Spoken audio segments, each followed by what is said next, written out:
let's talk about making money as a furry artist. In this video, we'll specifically be talking about 2D art commissions.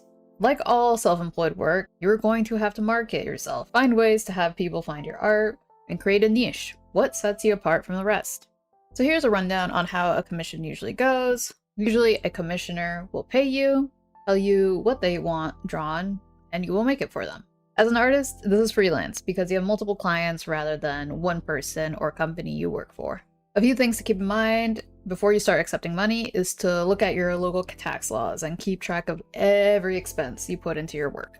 You don't want a tax year to go on by and then realize you have committed tax fraud, or that you have a lot of tax work that you have to catch up on. Disclaimer, I am not a tax advisor, but from what I understand, where I live in the US, you're required to report all the money you make on or before a tax day, which is typically April 18th. If you make over a certain amount, you will have to pay taxes on it. The last time I checked, the threshold was $400, but this may be outdated. So do your research if possible, ask a CPA in your area, especially if you're a minor, because you may be unable to use online payment services and might need to ask an adult to help you.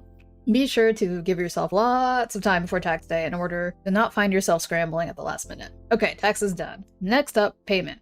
Odds are your commissioners won't live where you do. Many furry artists, including myself, sell our commissions on the internet, so no cash transactions can be made. In order to accept digital payments, we use online payment systems. The most popular one I see is PayPal, but I personally use Stripe. You can create an invoice and send it to your commissioner or send a link where you can pay. When signing up for these payment services, be sure to not lie about your age or use a different name from your legal name, because it can run the risk of getting your account shut down. In some cases, with PayPal, I have heard you can get your account shut down and your funds withheld. So always be sure to withdraw your funds as soon as possible anyway. These services take a cut from your transactions for using their product, but you can add that to your tax deductibles because it is a cost of running your business. Now for commission practices and etiquette. For people new to taking commissions, I highly recommend taking a few, like 1 or 3 slots in the beginning. You can add more as you go when you find out what your pace for making art is.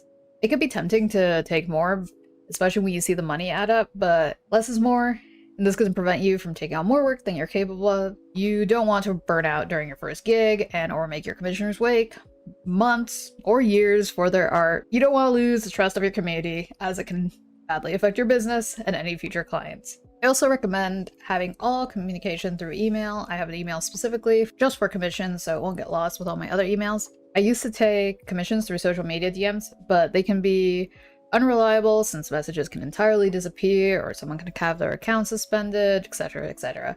There are different types of commissions. For example, a sketch would be cheaper than a full illustration with a background.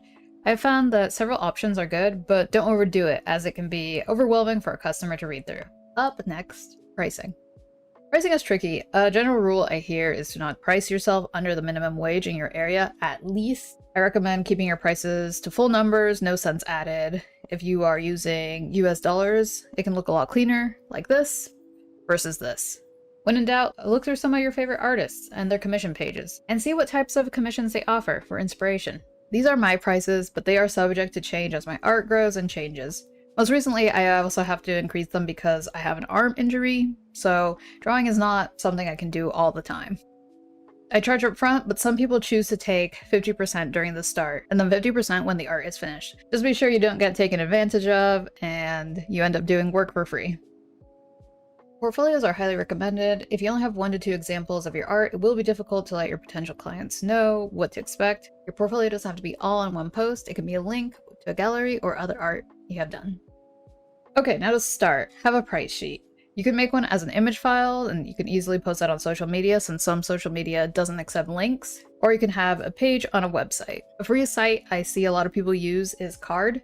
I currently just have it for my links, but it's super customizable, no coding required. My prices are hosted on my website. Other than prices, I have made a form. You can also use Google Forms for free if this is not available on your site.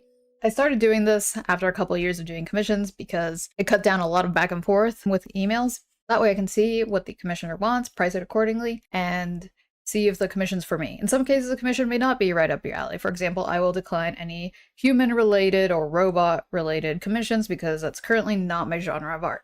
With that said, I also recommend having a term of service and have your commissioner agree to them before commissioning you. You can describe what your commissioner is going to expect, what you will and will not draw, how many edits you offer. I also add that these are private commissions, not for commercial use. Private commissions are typically cheaper than commercial commissions because they will not get reused for profit. For example, they can't use your art on a t-shirt and just resell it. You can totally take commercial commissions, but I recommend further research and looking at industry rates so you can be compensated adequately. I like to use Trello to keep track of my commissions. It is free. I organize it like this so I can write when I started a commission and use color tabs to indicate if someone has paid or not. Then I am able to drag the squares as I progress. I link this to my commissioners so they can see which step I'm at and how many commissions are in my queue. I typically send progress in emails as well when things need to get approved before going on to the next step. I think it's important to keep your commissioners in the loop so they don't just think you ran away with their money. Now it's time to advertise. Post your price sheet on social media and include links to your form if you have one. I have had the most luck with Tumblr and Mastodon, but I've heard some folks have done very well on more mainstream sites like Instagram, Facebook, the Xbird site. There are also hosting sites like Ko-fi and Etsy, but be sure to check out what the fees are going to be before selling. The key is to be patient. If you have a small following, it's possible you won't get commissions on your first round or your next, but keep drawing what you like, keep improving your art and your artistic voice, and in time people will come to you. Okay, so that is all I have for the basics of taking commissions. If I notice I missed something, I'll add it to a pinned comment in the comment section. Thank you so much for watching. Bye!